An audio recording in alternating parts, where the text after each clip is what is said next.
संतोक्चरिबा late night story ngasiगी पुथोकपा infotech standard organisation हारिबा थोरमसी मियामगी दमक लाइव ओइना संतोक्चबदिगुम्बा थेंगमुदे संतोक्चबा थोरम अमकंगी ngasiगी केस असिसु सोइदनम के ताबिरगा मियाम पुनमनंगपा हाइबदु ओइगनी ngasiगी सि साउथ इंडिया रोम द थोकपा हैदराबाद ता मेगी तांग कुनगुमरी 2020 गी ख्वाइदगी नौरिबा दुगुम्बा केस अमकंगी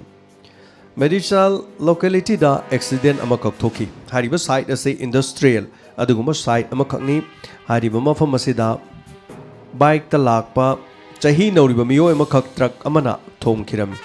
अउबा मी सिंगना मफम अदुदा पाखनदुना लेरमी खुतक चंगसिनदुना येंगबदि ngomkidi मदुगी मतुंगदा करी तौरबा जानो हाइदुना मियाम ओमसिनदुना हाइफेट लेरिंगेगी तंजा अदुदा कार अमलाकी कार अदुना मफम अदुदा खामबगा लोइनना एक्सीडेंट थोकलिबा मफम अदुदा सोकलिबदु मियाम ओमसिनदुना येंगलिबदु कार अदुदा लाकपा मियोइना हॉस्पिटल खरा तुना पुरुबदि माकी पुंसीजे कनबा याय hospital पुनबा तौसी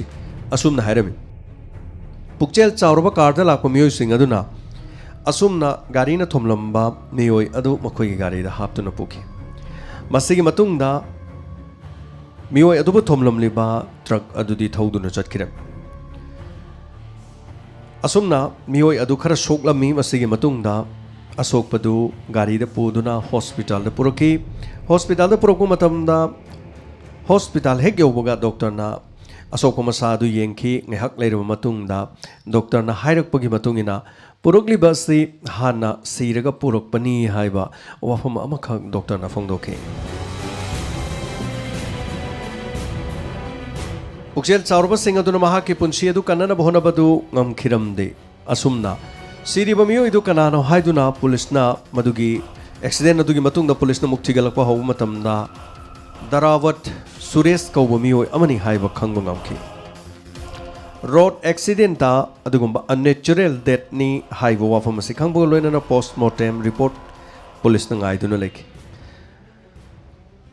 accident थोक्तुना सिरबनीना तंगाई Fadna Meena हाटपा murder गी अदुगुम्बा केस अमदि ओइररोय अदुबु चनबि मतुंगिना एक्सीडेंट ओइरबसु पोस्टमार्टम तौदबा यादबन मरम ओइरगा पुलिस न पोस्टमार्टम गी report गाइखि ख्वाइदगी ngaklibo wafam de postmortem गी रिपोर्ट अदु लाकपा मतमदा एक्सीडेंट नत्ते महाक असि सिद्रिंगैगी ममांगदा हाइबदि महाकना सिखिबगी मरम असि मंगक समदा फीगुम्बा थौरीगुम्बना लाक्सिलगा सोर थिंगहंदुना हाटपनी हाइबसि डॉक्टरना पुलिस ता हाइरकिरम पुलिस ना ngak poiki ट्रक अमना थोमदुना सोकलबा मी अमखक मियाम ओमसिनदुना लेरगा गाड़ी अमा लाक्तुना हॉस्पिटल मागी पुंसी कननबा पुखि मसिगी मतुंगदा महाक हॉस्पिटल योबुदा सिखि पोस्टमार्टम गी रिपोर्ट ता महाक असि गाड़ीना थोमदुना सिबनते महाक सिखिबसि मखौरी लाक्सिनदुना फीगुमना लाक्सिलगा हाटपनी हाइबो वाफमसि अदुबो पोस्टमार्टम द रिपोर्ट असे सुमना पीरिबनेना पुलिस नदि करी हारुनी मसिगी मतुंगदा पुलिस ना इन्वेस्टिगेशन खरा होकी महाकी नकनबा मरुप मपांग मरी मता इमुंग मनुंगी मरमदा यामना कन्ना पुलिस ना तपना थौदोसी मतांगदा चेनबसिंग करी लेरमगदगे हाइदुना थिगतपा होरकी पुलिस ना करी मरमगी दमकता असुमना महाकपो हाटइबनो हाइबसिन मियामनदि बस ना ट्रक अमना थोमजनमनि हाइबदु उरे अदुबु महाकपो हालिबनि हाइबसि मतौ करमना मफम अदुदा हानबा गाड़ीना थोमबा अदुदा मयाम चेंसनद्रिंगेदा मी खरना मफम अदुदा खौरी मेटखिब्रा फीना लाक्सिनखिब्रा नत्रगा हॉस्पिटल थमलिंगेदा हॉस्पिटल मसक खंगदबा मीना चंगलकलगा लायेंद्रिंगेदा मखौरी मेतुना हालमलब्रा अंगकपा अमदि वकी मसिग मतुंगदे इमुंग मनुंग उनखि इमुंग मनुंग उनबदा इमुंग मनुंगना हाइरखि सुरेश लोहंबा चाही तरुलोम भारे मागी नुपी बबीता कौबी मले अदुगा हैदराबाद की सेदार निगादा थंदा हारिबा मफम सिदा लेबा जगह सगी वार्ड मेंबर ओइना इमौ नुपीसे महाकसे थबक पुबनी करी अदोंगी इमौ नुपीसे वार्ड मेंबर ने हाइबा होय माने ओ यावना फरे असुमना पुलिस ना थिजनबदा खंगकी मदुदी सुरेश की नुपीसे वार्ड मेंबर अमखंग महाक यामने एक्टिव ओइना स्मार्ट ओइना लेबा नुपी अमखंग मसिगी मतुंगदा पुलिस ना यामना कोपना थीबा होकी असुमना मखोइना महाकी नुपी वार्ड की मेंबर ओइबी असिगुम्बा बबीता हरिबा नुपी असिगा सुरेश का मखोइनी की मरक्त करी मरी लेनबगे हाइबसि पुलिस ने याम कुमना थी भावकी लेकाई की मी इमुंग की मी अममम तप न वाहंग व मतम पुलिस न मतम खर चंकी मसी मतुंग द वाहंग पहुंग असिगी पाकुम खर दी फंकी मधुदी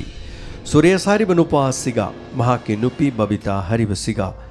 खर खना चैनबा यानदब खर मतम अयामद थोकी करिगिदमक थोकलिबा मधुदी महाकी नुपी असि वार्ड मेंबर अमखंग महाक यामना स्मार्ट ओइबा नुपी खंग महाकी अतोप्पा एक्स्ट्रा मैरिटल अफेयर्स लई हैबस एक्स्ट्रा मैरिटल अफेयर्स हैबदी करी मयु मकई पालबसु अरोनबा नुपाग मरी लेनबा नत्रगा नुपादो रगना अतोप्पा लोहोंग लेबसु नुपी अमग एक्स्ट्रा मैरिटल अफेयर्स लेबसिबु खंग असुमना सुरेश हारिबसिना महाकी नुपीदा महाकना वार्ड मेंबर ओइरबसु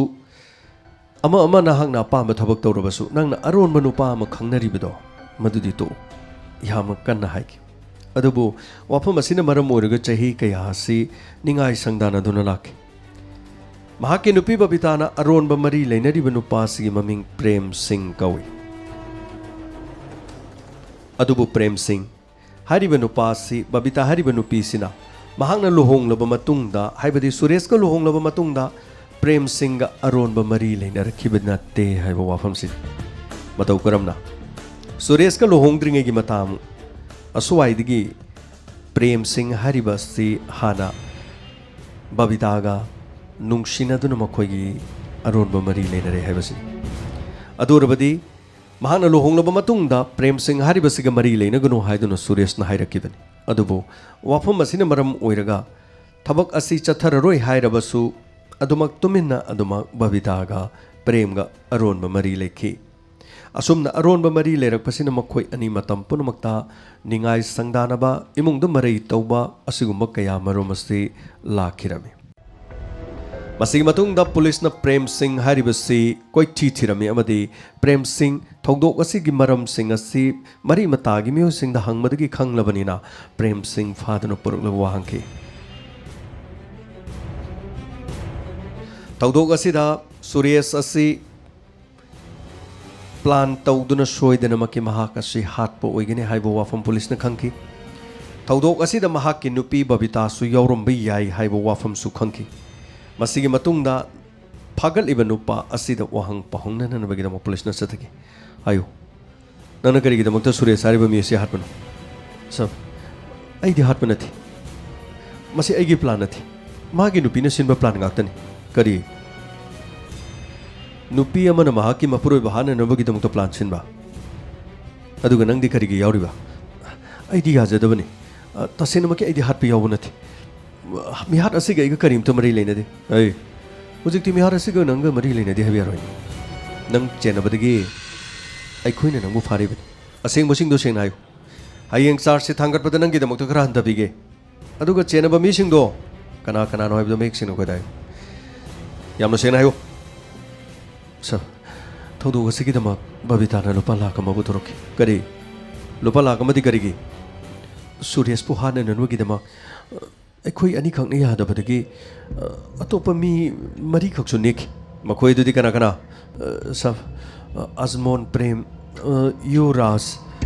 अदुगा भी राजू अदुगा सुरस मखोई मरी अदुगा बबिता अमदि नंग नखोई तरुक चंगदन मी एसे हातबनिने लुपा लाख अमदुनु करिगी सब लुपा लाख अमसिना मखोई मरीद पीननबगिदमक्ता पैसानि थौदोक थोख्रबा मतुंग हाइबदी लोइरबा मतुंगदा लिसिंग खुद्रा हावके अदुगा लिसिंग हुमद्रा अमना थौदोक असि थोक्त्रिङेदा पीगे हाइदुना पैसा असि बबिताना पुरखि अमदि मखोइदा पीखि मदुगी मतुंगदा नखोइना प्लान से सिनबा खेता पांगथोकप्रो करी करी तौबुगे सब मसिगी प्लान असि पांगथोक्त्रिङेदा नोमा हैदराबाद सुरेश हाननबगिदा मखोइना प्लान अमा तौखि अदुबु महाकपु लंबीदा चलिङेदा अखोइगी ट्रक अदुना थोमनबा होनबदा मफम अदुदा मी यामना लेखिबदुदगी ट्रकना थोमलबसु औ मिसिंगदुना गाड़ी खंखिबि याय नत्रगा महाकपु यामना थुना पुखतुना हॉस्पिटल दा माकी पुंसी कनखिबि याय अदुरबदे अखोइना पांगथोलिबा थबकसे ꯑꯔꯦꯝꯕ ꯇꯥꯔꯦ ꯈꯟꯗꯨꯅ ꯅꯨꯃꯤꯠ ꯑꯗꯨ ꯄꯥꯡꯊꯣꯛꯈꯤꯗꯦ ꯑꯃꯗꯤ ꯃꯇꯝ ꯀꯨꯏꯅ ꯑꯩꯈꯣꯏꯅ ꯁꯦꯟꯅꯗꯨꯅ ꯂꯥꯛꯇꯨꯅ ꯑꯣꯛꯇꯣꯕꯔꯒꯤ ꯇꯥꯡ 13ꯇ ꯑꯩꯈꯣꯏꯅ ꯍꯥꯠꯀꯅꯤ ꯍꯥꯏꯗꯨꯅ ꯇꯧꯔꯝꯕꯗꯨ ꯉꯝꯈꯤꯗꯕꯗꯨꯒꯤ ꯃꯊꯪꯒꯤ ꯈꯨꯗꯣꯡꯆꯥꯕ ꯅꯨꯃꯤꯠ ꯑꯃꯃꯨꯛ ꯑꯩꯈꯣꯏꯅ ꯅꯨꯃꯤꯠ ꯑꯃ ꯂꯦꯞꯂꯛꯈꯤ ꯑꯁꯨꯝꯅ ꯅꯨꯃꯤꯠ ꯑꯗꯨ ꯂꯦꯞꯄ ꯃꯇꯝ ꯃꯍꯥꯛꯅ ꯂꯝꯕꯤꯗ ꯃꯊꯟꯗ ꯂꯥꯛꯄ ꯃꯇꯝꯗ ꯑꯩꯈꯣꯏꯅ ꯅꯦꯛꯇꯨꯅ ꯊꯝꯕ ꯇ꯭ꯔꯛ ꯑꯗꯨꯅ ꯃꯍꯥꯛꯄꯨ ꯊꯣꯝꯈꯤ ꯃꯐꯝ ꯑꯗꯨꯗꯒꯤ ꯃꯍꯥꯛ ꯊꯣꯝꯂꯝꯂꯕ ꯃꯇꯨꯡꯗ ꯇ꯭ꯔꯛꯀꯤ ꯃꯤꯑꯣꯏꯁꯤꯡ ꯑꯗꯨ ꯆꯠꯈꯤ ꯃꯁꯤꯒꯤ ꯃꯇꯨꯡꯗ ꯃꯤ ꯑꯣꯝꯁꯤꯜꯂꯛꯈꯤ ꯃꯤ ꯑꯣꯝꯁꯤꯜꯂꯛꯄꯗꯨꯗꯒꯤ ꯃꯍꯥꯛꯄꯨ ꯍꯣꯁꯄꯤꯇꯥꯜꯗ ꯑꯇꯣꯞꯄ ꯒꯥꯔꯤꯅ ꯄꯨꯈꯤꯕ ꯇꯥꯔꯦ ꯈꯟꯗꯨꯅ ꯑꯩꯈꯣꯏꯅ ꯍꯥꯟꯅ ꯁꯤꯟꯅꯗꯨꯅ ꯂꯩꯕ ꯀꯥꯔ ꯑꯃꯈꯛ ꯃꯐꯝ ꯑꯗꯨꯗ ꯁꯨꯄꯥꯔꯤ ꯀꯤꯂꯔꯁꯤꯡ ꯒꯥꯔꯤ ꯑꯗꯨꯗ ꯇꯣꯡꯗꯨꯅ ꯂꯩꯈꯤ ꯃꯈꯣꯏꯅ ꯆꯠꯊꯔꯛꯂꯒ ꯒꯥꯔꯤ ꯑꯗꯨ ꯑꯁꯣꯛꯄꯗꯨꯒꯤ ꯃꯅꯥꯛꯇ ꯈꯥꯝꯈꯤ ꯑꯃꯗꯤ ꯃꯌꯥꯝ ꯍꯟꯇꯣꯛ ꯑꯁꯣꯛꯄꯁꯦ ꯍꯣꯁꯄꯤꯇꯥꯜ ꯂꯣꯝꯗ ꯄꯨꯅꯕ ꯍꯣꯠꯅꯁꯤ ꯃꯌꯥꯝ ꯑꯣꯝꯁꯤꯟꯅꯗꯨꯅ ꯌꯦꯡꯗꯅ ꯂꯩꯔꯗꯤ ꯌꯥꯔꯣꯏ ꯔꯥꯖꯨ ꯃꯈꯣꯡꯁꯦ ꯑꯝꯇ ꯄꯥꯏꯌꯨ ꯁꯨꯔꯁ ꯃꯈꯣꯡꯁꯦ ꯑꯝꯇ ꯄꯥꯏꯌꯨ ꯒꯥꯔꯤꯗ ꯑꯝꯇ ꯍꯥꯞꯁꯤ ꯍꯣꯏ ꯒꯥꯔꯤꯗ ꯑꯝꯇ ꯄꯨꯅꯕ ꯇꯧꯁꯤ ꯑꯁꯨꯝꯅ ꯃꯍꯥꯛꯄꯨ ꯒꯥꯔꯤ ꯑꯗꯨꯒꯤ ꯃꯅꯨꯡꯗ ꯑꯩꯈꯣꯏꯅ ꯍꯥꯞꯂꯒ ꯌꯥꯝ ꯊꯨꯅ ꯃꯐꯝ ꯑꯗꯨꯒꯤ ꯊꯧꯔ ꯂꯥꯛꯈꯤ ꯑꯗꯨꯕꯨ ꯍꯣꯁꯄꯤꯇꯥꯜ ꯌꯧꯗ꯭ꯔꯤꯉꯩꯗ ꯒꯥꯔꯤ ꯑꯗꯨꯒꯤ ꯃꯅꯨꯡꯗ ꯃꯍꯥꯛ ꯋꯥ ꯈꯔ ꯉꯥꯡꯉꯝꯃꯤ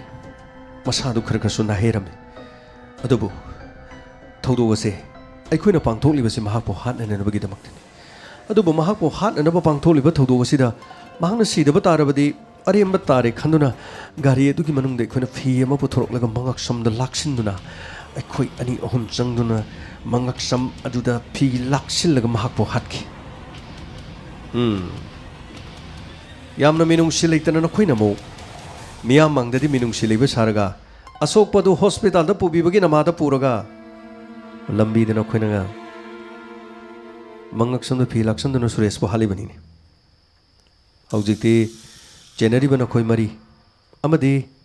ꯃꯍꯥꯛꯀꯤ ꯅꯨꯄꯤ ꯃꯊꯪ ꯅꯈꯣꯏꯅ ꯇꯧꯖꯔꯨꯕꯗꯨꯒꯤ ꯆꯩꯔꯥꯛ ꯑꯗꯨꯗꯤ ꯐꯪꯕ ꯇꯥꯕꯅꯤ ꯃꯁꯤꯒꯤ ꯃꯇꯨꯡꯗ ꯄ꯭ꯂꯥꯟ ꯑꯁꯤꯒꯤ ꯃꯇꯨꯡꯏꯟꯅ ꯃꯍꯥꯛꯀꯤ ꯅꯨꯄꯤ ꯕꯕꯤꯇꯥ ꯐꯥꯈꯤꯔꯝꯃꯤ ꯂꯣꯏꯅꯅ ꯊꯧꯗꯣꯛ ꯑꯁꯤꯗ ꯆꯦꯟꯅꯕ ꯑꯖꯃꯣꯟ ꯄ꯭ꯔꯦꯝ ꯌꯨ ꯔꯥꯖ ꯚꯤ ꯔꯥꯖꯨ ꯑꯃꯗꯤ ꯁꯨꯔꯁ ꯍꯥꯏꯔꯤꯕ ꯃꯤꯑꯣꯏꯁꯤꯡ ꯑꯁꯤ ꯄꯨꯂꯤꯁꯅ ꯐꯥꯒꯠꯈꯤ ꯑꯃꯃꯝꯇ ꯃꯆꯤꯟ ꯍꯪꯈꯤ ꯃꯆꯤꯟ ꯍꯪꯕ ꯃꯇꯝꯗ ꯋꯥꯐꯝꯁꯤꯡ ꯑꯁꯤ ꯍꯥꯏꯖꯤꯟꯅꯔꯤꯕꯔꯥ ꯇꯧꯁꯤꯟꯅꯔꯤꯕꯔꯥ ꯂꯣꯏꯅ ꯆꯨꯝꯈꯤ ꯃꯁꯤꯒꯤ ꯃꯇꯨꯡꯗ ꯕꯕꯤꯇꯥ ꯄꯨꯂꯤꯁꯅ ꯐꯥꯈꯤ ꯑꯃꯗꯤ ꯄꯨꯂꯤꯁꯅ ꯍꯪꯈꯤ ꯃꯦꯗꯝ ꯍꯧꯖꯤꯛꯇꯤ ꯀꯔꯤꯝꯇ ꯆꯦꯟꯕ ꯌꯥꯔꯔꯣꯏ ꯅꯪꯒꯤ ꯌꯨꯝꯗ ꯂꯥꯛꯇꯨꯅ ꯁꯣꯏꯈꯣꯏꯅ ꯀꯦꯁ ꯑꯁꯤꯒꯤ ꯃꯇꯥꯡꯗ ꯋꯥꯍꯪ ꯐꯪꯗꯧꯕꯒꯤ ꯃꯊꯧ ꯇꯥꯗꯦ ꯑꯁꯦꯡꯕꯁꯤꯡꯗꯣ ꯍꯧꯖꯤꯛꯇꯤ ꯑꯩꯈꯣꯏ ꯂꯣꯏꯅ ꯈꯪꯉꯤ ꯅꯪꯒꯤ ꯅꯄꯨꯔꯣꯏꯕ ꯍꯥꯠꯅꯅꯕꯒꯤꯗꯃꯛ ꯅꯪꯅ ꯂꯨꯄꯥ ꯂꯥꯛ ꯑꯃ ꯇꯤꯡꯕ ꯅꯪꯒ ꯅꯨꯡꯁꯤꯅꯖꯕ ꯑꯩꯈꯣꯏꯒꯤ ꯈꯨꯠꯇ ꯇꯥꯔꯦ ꯍꯧꯖꯤꯛꯇꯤ ꯃꯍꯥꯛꯅ ꯃꯔꯥꯜ ꯄꯨꯝꯅꯃꯛ ꯌꯥꯖꯔꯦ ꯄ꯭ꯔꯦꯝ ꯁꯤꯡ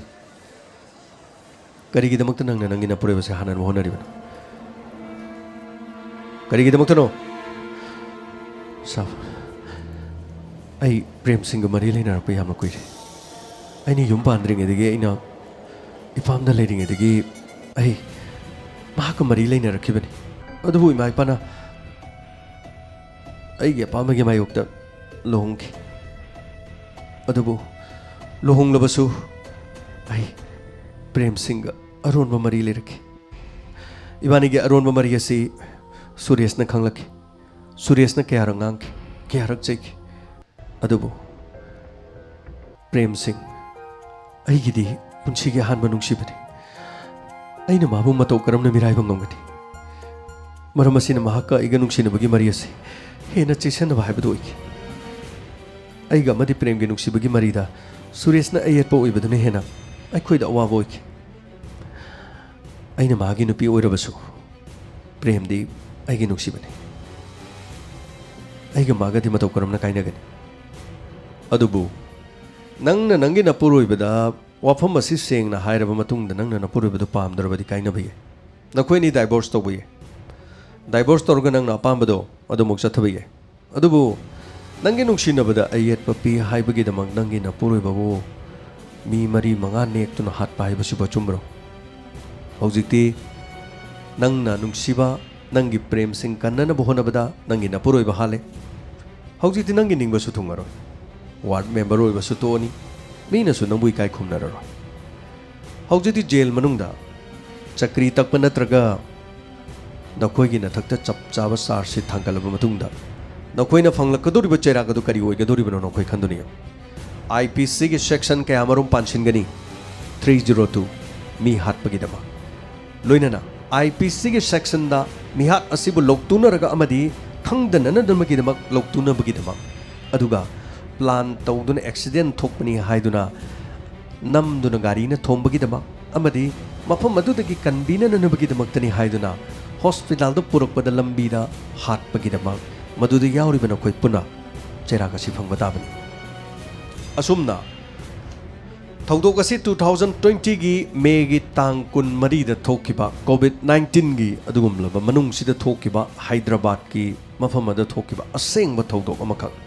अदोंगी थमोइदो करी फाउबिबगे हानगी महक्की नुक्सिनजब नुपा लई हाइदुना लुहोंगदुना नुपा सुरेशत लैरब मतुंगदा हानगी मरी अदु अदुमक चथबदुदा मपुरोइबना खंगकपदगी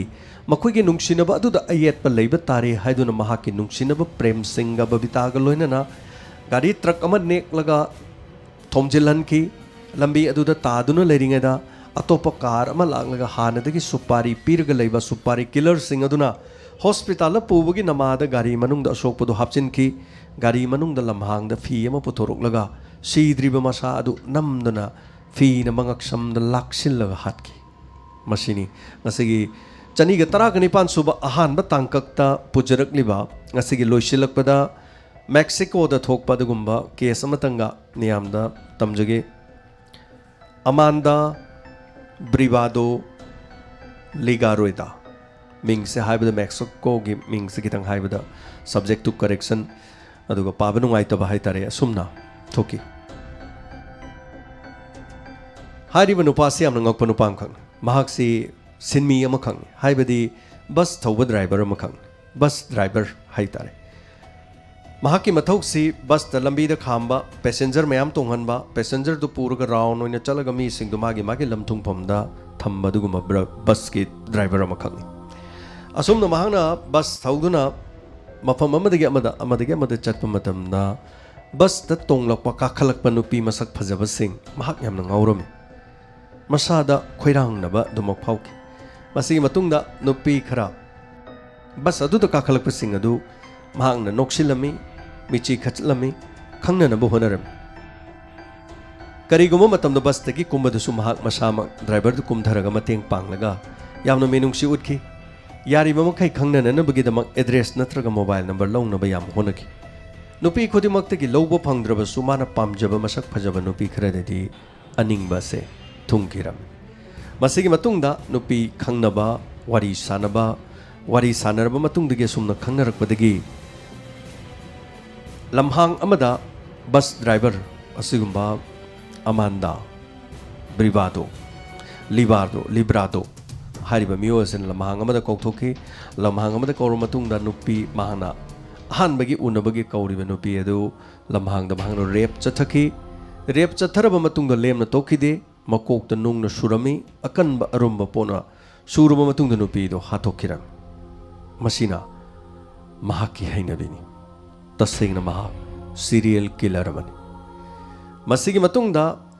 असुमना माना हाटखिबा थौदोक असिदगी पुलिसना कोइ थिरकपदगी चिंगनरकपदगी 2011 दा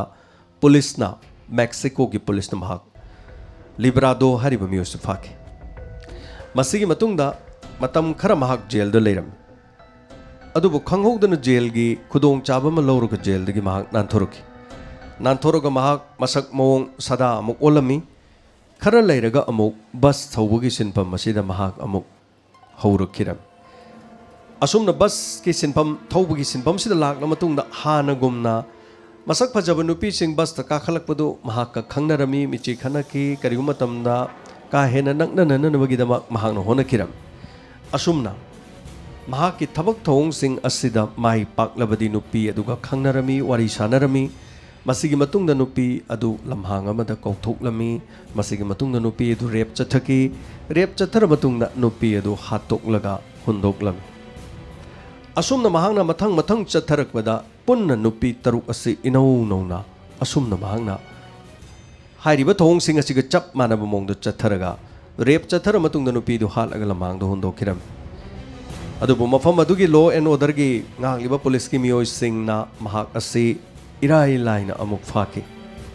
असुमना फारबा मतुंगदा मेक्सिको की कोर्टना हारिबा नुपा लिब्राडो हारिबसिदा नुपी तरुक रेप चथरगा हाटखिबगिदमक चही चनीगा निफु जेल लेननबगिदमक हुकुम थोकिरमी हाइबदि राय ताकिरमी इंडिया ददी मी मन मी फनाम हालबसु मधु हंजन हंजन चराक पीबा हाइबसि यामना तांगना थोई गुरमीत सिंह हारिबस नुपी अनि रेप चथबगी नुपी अमगी चही कुन अतोप नुपी अमगी चही कुन पुन्ना चही निफु जेल लेगदबनी हाइबा ओदर मखक्ति 2000 ममांगी थोकिबा 18 दा थोकिबा दुगुम्बा थौदोक अमना हौजिक फावबदा हारिबसि चही निफु रेप की अदुगुम्बा सेंटेंस पीगिबगी मनी इंडिया की ओइना दुगुम्बा रेकॉर्ड अमा खंगले अदुबा मेक्सिको दा असिगुम्बा थौदोक असिदा नुपी तरुक रेप चथखिबगिदमा चही चनीगा निफु जेल लेननबगिदमा हाइबदि मी अममंगी चही निफु निफु जेल लेननबगिदमा दंडी पीखि मसीनी कोई बस थौबा अरमांदा लिब्राडो हारिबा मियोय असिना बस थौबा स्कुम ड्राइवर अमा खंगना सीरियल किलर असिना महाकी वाखलोनसी महाकी बस तोंग नुपीसिंग खंगनरबा मतुंगदा लमहांग अमदा कोकथोकपा अमदि इज्जत मांगहल मतुंगदा नुंगना सुदुना हाटपा अमदि हुंदोकपा हाइबसे महाकी हैनबी महाकी अनिंगबा ओइदुना पांगथोरखिबदु मेक्सिको की पुलिस नु फारगा चही चनीगा निफु जेल द लेबा हाइदुना दंडी पीरी मतौ करमना मियोइबगी पुंसी चही 35 दगिना 35 फावगी मनुंगदा लेबा चही 100 फावगी हिंगबा ngamdraba मियोइबगी पुंसीना मतौ करमना चही चनीगा निफु jail the लेगदोरिबनो पुंसी Suppa फादोक तादुना jail the लेयु हाइबगी चही दुगा चमाने मसीनिंग असिगी ले नाइट स्टोरी की चनीगा 19 सुबदा केस अनिखक पुदुना लाकचबा ताबिरगा दोंगी थमोइदा करी फावबिबगे लोइनाना थरोंगी लोइसिलकपदा मियामना पिबिरकपा कमेंट खरा पाथोकचबगी तंजादो लोकजरी असिगी थरोमसी ताबिरगा ताबिरिबसिंगना फीडबैक अमदि कमेंट पिबिरकपा पाथोकननबगी तंजादो मु लोकजगी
थागचरी हनाना थोरमसिदा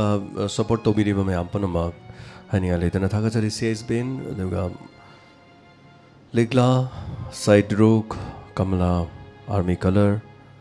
थागचरी थोरमसिदा सपोर्ट तौबिरिबा मयाम पनमा अदुगा लेट नाइट स्टोरी की हारिबा तांकक्सिदी मयाम पनमनसु अथोदोना खंबिरे हारिबा थोरमसिदी लाइव ओइना संदोकचबनिना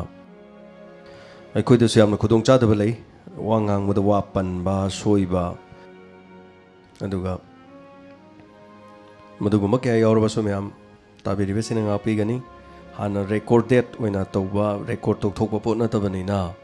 असोइबसु केम काना यावी मयाम ताबिरिबसिना नुंगाइतबा यावरसु दुम पिबिओ दुगा सजेशन तौबियो नुंगाइतबा तै मयाम खांजिनबिगनु दाइ मतंग दु नुंगाइते अदाइदु नुंगाइ अदाइ नुंगाइते हाइबना चिंगबा दुम हाइबियो मरमदि मसिना लेसन नमा हाइतारे अखोइगी पारा अमा ओइजौगदोरिबनि अदुगा मतुंगदा हेना अखोइगी सेमदोक सादोकपा ꯑꯣꯏꯒꯗꯧꯔꯤꯕꯅꯤ ꯍꯥꯏꯇꯥꯔꯦ ꯑꯗꯨꯒ ꯀꯥꯃꯩ ꯇꯅꯥꯄꯨꯏ ꯋꯥꯔꯗ ꯃꯦꯝꯕꯔꯁꯨ ꯑꯣꯏꯔꯒ ꯑꯗꯨ ꯒ꯭ꯌꯥꯟ ꯌꯥꯎꯗꯕ ꯊꯕꯛ ꯇꯧꯏ ꯆꯨꯝꯕꯅꯤ ꯀꯥꯃꯩ ꯇꯅꯥꯄꯨꯏ ꯌꯥꯔꯤꯕ ꯃꯈꯩꯗꯤ ꯇꯥꯏꯕꯪ ꯃꯤꯑꯣꯏꯕꯅ ꯃꯥꯅ ꯇꯧꯔꯤꯕ ꯊꯕꯛꯁꯤꯡ ꯑꯁꯤꯗ ꯃꯁꯥꯅ ꯃꯤ ꯈꯪꯗ꯭ꯔꯒ ꯂꯣꯏꯔꯦ ꯍꯥꯏꯕ ꯊꯕꯛꯁꯤ ꯑꯗꯨꯝ ꯇꯧꯅꯕ ꯉꯥꯛꯇꯅꯤ ꯑꯗꯨꯒ ꯃꯗꯨꯒꯤ ꯃꯇꯥꯡꯗ ꯍꯥꯏꯇꯥꯔꯦꯀꯣ ꯑꯩꯈꯣꯏꯒꯤ ꯈꯪꯗ꯭ꯔꯒꯗꯤ ꯍꯥꯏꯗꯅ ꯑꯗꯨꯝ ꯁꯨꯃꯥꯏꯅ ꯆꯠꯊꯅꯕꯁꯤ ꯂꯩ ꯍꯥꯏꯇꯥꯔꯦ ꯃꯥꯅꯗꯤ ꯐꯔꯦ ꯈꯜꯂꯒ ꯑꯗꯨꯝ ꯇꯧꯖꯔꯤ ꯄꯣꯠꯅꯦꯕ ꯑꯗꯨꯃꯥꯏꯅ ꯍꯥꯏꯇꯥꯔꯦꯅꯦ ꯑꯗꯨꯒ ꯑꯦꯂꯤꯁ ꯃꯩꯁꯅꯥꯝ ꯊꯥꯒꯠꯆꯔꯤ ꯀꯣꯔꯣꯅꯥꯒꯤ ꯃꯔꯛꯁꯤꯗ ꯂꯧꯁꯤꯡ ꯑꯣꯏꯕ ꯋꯥꯔꯤ ꯀꯌꯥ ꯇꯥꯍꯟꯕꯤꯕꯅ ꯇꯥꯛꯄꯤꯔꯤ ꯁꯨꯁꯤꯂꯥ ꯐꯦꯔꯣꯏꯖꯝ ꯊꯥꯒꯠꯆꯔꯤ ꯀꯥꯔꯜ ꯃꯥꯔꯛꯁꯀꯤ ꯋꯥꯔꯤ ꯍꯥꯏꯅ ꯇꯥꯛꯄꯤꯔꯤ ꯊꯕꯛꯁꯤꯅ ꯌꯥꯝꯃꯟꯈꯤꯕꯅ ꯉꯝꯖꯗ꯭ꯔꯦ ꯑꯗꯨꯕꯨ ꯃꯥꯅ ꯃꯇꯝ ꯄꯤꯕꯤꯔꯒꯗꯤ ꯅꯣꯡꯃꯗꯤ ꯁꯣꯏꯗꯅ ꯂꯤꯕ ꯉꯝꯕ ꯑꯣꯏꯖꯒꯦ ꯄ꯭ꯔꯃꯦꯁꯣꯔ ꯅꯥꯎꯔꯦꯝ ꯊꯥꯒꯠꯆꯔꯤ ꯅꯥꯎꯆꯥ ꯃꯦꯛꯁꯤꯀꯣꯗ ꯊꯣꯛꯄ ꯀꯣꯟꯕꯒꯤ ꯋꯥꯔꯤꯁꯤꯗꯤ ꯇꯦꯜꯂꯦ ꯍꯥꯏꯅ ꯇꯥꯛꯄꯤꯔꯛꯄ ꯂꯥꯡꯂꯦꯟ ꯊꯥꯒꯠꯆꯔꯤ ꯂꯥꯡꯂꯦꯟ ꯈꯨꯅꯣꯡꯕꯝ ꯀꯤꯕ ꯄꯣꯏꯅ ꯇꯥꯛꯄꯤꯔꯛꯏ ꯀꯤꯕꯤꯒꯅꯨ ꯇꯥꯕꯤꯌꯨ ꯄꯨꯛꯅꯤꯡ ꯂꯧꯁꯤꯡ ꯑꯣꯏꯅꯅꯕ ꯈꯪꯕꯤꯌꯨ ꯑꯩꯒꯤ ꯇꯨꯡꯗ ꯃꯤꯅ ꯑꯩꯒꯤꯗꯃꯛ ꯀꯔꯤ ꯈꯜꯂꯤ ꯃꯤꯅ ꯑꯩꯕꯨ ꯂꯧꯇꯨꯅꯅꯕꯒꯤꯗꯃꯛ ꯀꯔꯤ ꯇꯧꯔꯤ ꯑꯩꯈꯣꯏ ꯀꯅꯥꯁꯨ ꯑꯗꯨꯝ ꯈꯪꯕ ꯉꯝꯕ ꯅꯠꯇꯦ ꯍꯥꯏꯇꯥꯔꯦ ꯍꯦꯟꯅ ꯆꯦꯛꯁꯤꯟꯕꯅ ꯍꯦꯟꯅ ꯐꯩ ꯑꯩꯈꯣꯏꯅ ꯃꯤꯕꯨ ꯐꯅ ꯎꯅ ꯂꯩꯔꯕꯁꯨ ꯃꯤꯅ ꯑꯩꯈꯣꯏꯗ ꯀꯔꯤ ꯈꯜꯂꯤꯕꯒꯦ ꯍꯥꯏꯕꯗꯨꯗꯤ ꯑꯩꯈꯣꯏꯅ ꯈꯪꯕ ꯉꯝꯕ ꯅꯠꯇꯦ ꯑꯗꯨꯅ ꯌꯥꯝꯅ ꯁꯤꯡꯅ ꯍꯩꯅ ꯂꯩꯕ ꯍꯥꯏꯕꯁꯤꯅ ꯈ꯭ꯋꯥꯏ ꯐꯩ ꯃꯥꯏꯄꯥꯛ ꯅꯥꯃꯩꯔꯥꯛꯄꯝ ꯊꯥꯒꯠꯆꯔꯤ ꯃꯤ ꯌꯥꯝꯗꯦꯅ ꯇꯥꯛꯄꯤꯔꯤ ꯀꯩꯁꯨ ꯃꯤ ꯌꯥꯝꯕ ꯌꯥꯝꯗꯕ ꯔꯦꯗꯤꯑꯣꯗ ꯃꯁꯤꯡ ꯌꯥꯝꯅ ꯇꯥꯔꯤ ꯃꯤ ꯂꯥꯛ 4-5 ꯍꯦꯟꯅ ꯇꯥꯔꯤ ꯑꯗꯨꯒ ꯌꯨꯇ꯭ꯌꯨꯕꯇ ꯌꯥꯝꯖꯗꯕ ꯃꯤ 900 ꯑꯁꯤ ꯌꯥꯝ ꯌꯥꯝꯃꯤ ꯌꯥꯝꯅ ꯏꯅꯐ ꯊꯥꯒꯠꯆꯔꯤ ꯑꯗꯨꯕꯨ ꯅꯍꯥꯟꯒꯩꯗꯒꯤ ꯇꯥꯔꯦ ꯍꯥꯏꯕ ꯑꯣꯏꯔꯝꯒꯅꯤ ꯀꯃꯂꯥ ꯃꯦꯃꯤ ꯑꯣꯀꯦꯟ ꯑꯖꯤꯁ ꯄ꯭ꯔꯃꯦꯁꯣꯔ ꯀꯣꯏꯖꯝ ꯖꯣꯟꯁꯟ ꯑꯗꯨ ꯃꯦꯃꯤ ꯇꯨꯇꯨ ꯂꯤꯛꯂꯥ ꯏꯔꯣꯝ ꯗꯤꯅꯦꯁ ꯄꯨꯛꯅꯤꯡ ꯂꯧꯁꯤꯡ ꯑꯣꯏꯕ ꯀꯥꯟꯅꯕ ꯃꯇꯥꯡ ꯌꯥꯝꯅ ꯌꯥꯎꯏꯅ ꯇꯥꯛꯄꯤꯔꯛꯄ ꯊꯥꯒꯠꯆꯔꯤ ꯑꯗꯨꯒ MD ꯍꯛꯀꯤꯝ ꯍꯥꯏꯕ ꯃꯥꯜꯂꯦ MD ꯍꯛꯀꯤꯝ ꯑꯗꯣꯝꯒꯤ ꯐꯥꯊꯕ ꯉꯝꯗ꯭ꯔꯕ ꯊꯃꯣꯏ ꯐꯥꯖꯤꯟꯕꯤꯌꯨ ꯑꯗꯨꯒ ꯑꯀꯣꯏꯖꯝ ꯖꯣꯟꯁꯟ ꯊꯥꯒꯠꯆꯔꯤ ꯕꯤꯁꯥꯔꯥꯠ ꯒꯤꯇꯥꯔꯥꯅꯤ ꯊꯤꯌꯥꯝ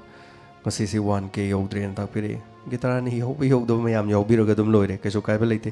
ꯑꯗꯨꯕꯨ ꯃꯌꯥꯝ ꯊꯕꯛ ꯆꯤꯟꯅꯕꯒꯤꯅꯤ ꯄ꯭ꯔꯣꯒ꯭ꯔꯥꯝꯁꯤ ꯇꯥꯍꯧꯗ꯭ꯔꯒꯁꯨ ꯀꯣ ꯑꯗꯨꯝ ꯁꯤꯒꯤ ꯃꯇꯨꯡꯗ ꯂꯣꯏꯅꯃꯛ ꯃꯌꯥꯝ ꯄꯨꯝꯅꯃꯛꯅ ꯀꯣꯟꯅ ꯑꯗꯨꯝ ꯑꯊꯦꯡꯕꯗ ꯅꯠꯇ꯭ꯔꯒ ꯑꯌꯨꯛꯇ ꯂꯣꯏꯅ ꯇꯥꯕꯤ ꯑꯗꯨꯒ ꯁꯕꯁꯀ꯭ꯔꯥꯏꯕ ꯇꯧꯕꯤꯌꯨ ꯍꯥꯏꯗꯅ ꯏꯃꯥꯟꯅꯕꯤꯁꯤꯡꯗ ꯍꯥꯏꯅ ꯇꯥꯛꯄꯤꯔꯦ ꯒꯤꯇꯥꯔꯥꯅꯤ ꯊꯥꯒꯠꯆꯔꯤ ꯍꯥꯏꯕꯤꯕ ꯇꯥꯕꯤꯔꯗꯤ ꯑꯗꯨꯝ ꯌꯥꯏ ꯑꯩꯈꯣꯏꯒꯤꯗꯤ ꯁꯕꯁꯀ꯭ꯔꯥꯏꯕ ꯇꯧꯔꯁꯨ ꯇꯧꯗ꯭ꯔꯁꯨ ꯍꯥꯏꯇꯥꯔꯦ ꯁꯕꯁꯀ꯭ꯔꯥꯏꯕ ꯇꯧꯕ ꯑꯗꯨꯒꯤꯗꯤ ꯊꯣꯏꯗꯣꯛꯇꯦ ꯔꯦꯗꯤꯑꯣꯅꯤꯅ ꯃꯌꯥꯝ ꯄꯨꯝꯅꯃꯛꯅ ꯑꯗꯨꯝ ꯇꯥꯕꯤꯔ ꯂꯣꯏꯔꯦ ꯗꯣꯁ ꯍꯨ ꯋꯥꯟꯠ ꯄꯥꯝꯕꯤꯕꯁꯤꯡ ꯑꯗꯨꯝ ꯇꯧꯁꯅꯨ ꯑꯗꯨꯒ ꯀꯔꯤ ꯍꯥꯏꯇꯥꯔꯦꯀꯣ ꯃꯌꯥꯝ ꯄꯨꯝꯅꯃꯛꯅ ꯑꯗꯨꯒ ꯇꯥꯕꯤꯔꯀꯥꯟꯗꯁꯨ ꯁꯖꯦꯁꯟ ꯄꯤꯕꯤꯌꯨ ꯍꯥꯏꯅ ꯑꯗꯨꯃꯥꯏꯅ ꯍꯥꯏꯖꯒꯦ ꯑꯩꯈꯣꯏꯒꯤꯗꯤ ꯃꯌꯥꯝ ꯂꯩꯔꯦ ꯍꯥꯏꯇꯥꯔꯦꯅꯦ ꯑꯗꯨꯒ ꯑꯦꯂꯤꯁ ꯃꯩꯁꯅꯥꯝ ꯂꯥꯛꯄꯤꯌꯨ ꯁꯣꯏꯗꯅꯃꯛꯀꯤ ꯑꯗꯨꯒ ꯑꯩꯈꯣꯏ ꯑꯗꯨꯃꯛ ꯂꯩꯖꯩ ꯁꯂꯥꯝ ꯄꯣꯏꯔꯩꯉꯥꯝꯕ ꯊꯥꯒꯠꯆꯔꯤ ꯊꯧꯔꯝ ꯑꯁꯤꯗ ꯁꯔꯨꯛ ꯌꯥꯕꯤꯕ ꯇꯥꯕꯗ आर्मी कलर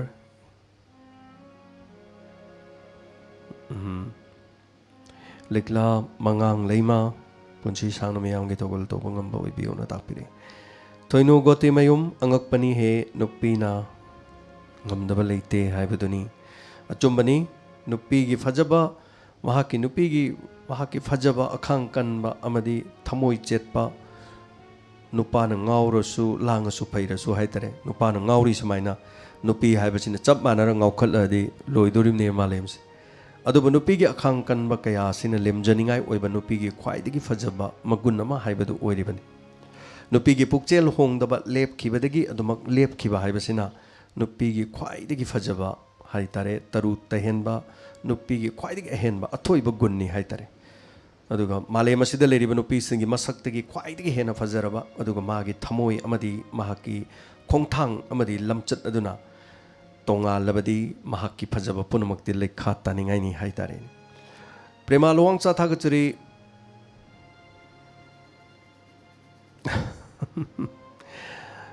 संगीता चरुइबम थागचरी दाजेंस मतम चुपदा मयामगे सेवा तोबगंबई थागचरी रोजेन कैशाम पातगी साइट रुक रोनीबला ओक्रम लोरकान चंगलपना तापीरे जाकीर रोकमनी चुम्बा हाइबसी मतम चंगलबसु नोमदी सोइदन माइ पाकनी चुम्बनी परमेश्वर नाउरेम कविता मयांग लंबम थागचरी कमला निथोकजम जितेन अथेंगबदा ताद्रबसु नोंगालगा दुमा थबक सुना सुना ताजै नुंगतिगी मतम पुनमक्ता अदुमक्ता जै हैना तापिरे थागचरी जितेन निथोकजम अथेंगबदा ताबा फंगद्रबसु ngमद्रबसु नोंगालगा ताय हैना तापिरप्पा मोइरांग थेम ननाउ चनु सर एदी कमेंट पाथोक पसी यामना नुंगाइजे हैना तापिरे असेंगबनी थोरमसिगी चनबीनी हाइतारे तै थोरमसिंगी पाथोक चनद्रबसु हारिबा थोरमसिगी दमक्तदी कमेंट खरा पाथोक चबा हाइबसे चनबी ओइना लेख्रबनीना मदुगी खजितंग पाथोक चबनी अदुगा नुंगाइ हैना तापिरपसु नुंगाइजे निंगोल सोइबम मालेमदा लैरिबा जीवा मयाम लक्तगी ख्वाइदगी वखल खनबा ngamba असि मियोइबनी अदना लौबा याब्रा यामा जेम्सना तापिरे अचुम्बनी ताइबंग मियोइबा मयाम मरक्सिदगी वखल खनबा ngamba जीबदी मियोइबनी हाइबसे अचुम्बनी अदु मियोइबना तौबा ngamdabadi leite अदुबु करी हाइनी खुदोंग चादबसे मियोइबना वखन खन्ना फत्तबा थबक तोरकपसु को तोमनी हाइतारेनिको